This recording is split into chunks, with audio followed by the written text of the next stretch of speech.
Hi friends, ನಮ್ಮ ಸ್ವರಾಜ್ ಕನ್ನಡ ಚಾನಲ್ಗೆ subscribe ಆಗಲು ಕೆಳಗಿರುವ ಸಬ್ಸ್ಕ್ರೈಬ್ ಬಟನನ್ನು ಪ್ರೆಸ್ ಮಾಡಿ ಮತ್ತು ದೈನಂದಿನ ಅಪ್ಡೇಟ್ಸ್ಗಳಿಗಾಗಿ ಕೆಳಗಿರೋ ಬೆಲ್ ಬಟನನ್ನು ಪ್ರೆಸ್ ಮಾಡಿ. ಬಿಗ್ ಬಾಸ್ 6 8ನೇ ವಾರದ ಅಂತ್ಯಕ್ಕೆ ಬರುತ್ತಿದೆ.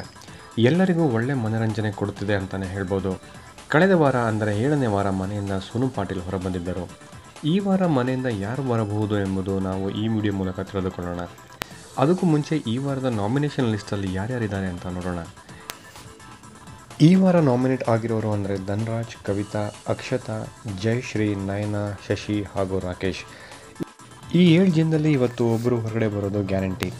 ಇನ್ನು ಸ್ಟ್ರಾಟಜಿಕಲಿ ನೋಡೋದಾದರೆ ಶಶಿ ಮತ್ತು ನಯನ ಇವರು ಎಲ್ಲರ ಜೊತೆ ಚೆನ್ನಾಗಿದ್ದು ಉತ್ತಮ ಆಟಗಾರರು ಮತ್ತು ಒಳ್ಳೆಯ ಮನೋರಂಜನೆ ಕೊಡುವವರು ಆಗಿದ್ದಾರೆ. ಸೊ ನಮ್ಮ ಪ್ರಕಾರ ಇವತ್ತು ಇವರು ಹೊರಗೆ ಬರೋದಿಲ್ಲ. ಇನ್ನು ಧನ್ರಾಜ್ ಹಾಗೂ ಕವಿತಾ ಕೂಡ ಉತ್ತಮ ಸ್ಪರ್ಧಿಗಳು ಹಾಗೂ ಒಳ್ಳೆಯ ಮನೋರಂಜನೆ ಕೊಡೋ ಸ್ಪರ್ಧಿಗಳಾಗಿದ್ದಾರೆ. ಸೊ ನಮ್ಮ ಪ್ರಕಾರ ಇವರು ಹೊರಗೆ ಬರೋ ಚಾನ್ಸಸ್ ತುಂಬಾ ಕಡಿಮೆ. ಇನ್ನು ಉಳಿದಿರೋದೊಂದೇ ರಾಕೇಶ್, ಜಯಶ್ರೀ ಹಾಗೂ ಅಕ್ಷತಾ. ಈ ಮೂರರಲ್ಲಿ ಯಾರಾದರೂ ಒಬ್ಬರು ಹೊರಗೆ ಬರ್ತಾರೆ ಅನ್ನೋದು ನಮ್ಮ ಅನಿಸಿಕೆ.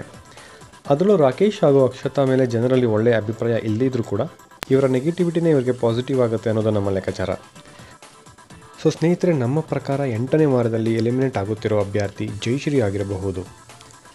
ಸೊ ನಿಮ್ಮ ಪ್ರಕಾರ ಯಾರು ಎಲಿಮಿನೇಟ್ ಆಗಬೇಕು ಅಥವಾ ಆಗಬಹುದು ಎಂಬುದನ್ನು ಕಮೆಂಟ್ ಬಾಕ್ಸ್ನಲ್ಲಿ ತಿಳಿಸಿ. ನಮ್ಮ ಈ ವಿಡಿಯೋ ನಿಮಗೆ ಇಷ್ಟ ಆಗಿದ್ದರೆ ಲೈಕ್ ಮಾಡಿ, ಶೇರ್ ಮಾಡಿ ಹಾಗೂ ಮತ್ತಷ್ಟು ಜನರಿಗೆ ತಲುಪುವಂತೆ ಮಾಡಿ. ಶುಭ ದಿನ.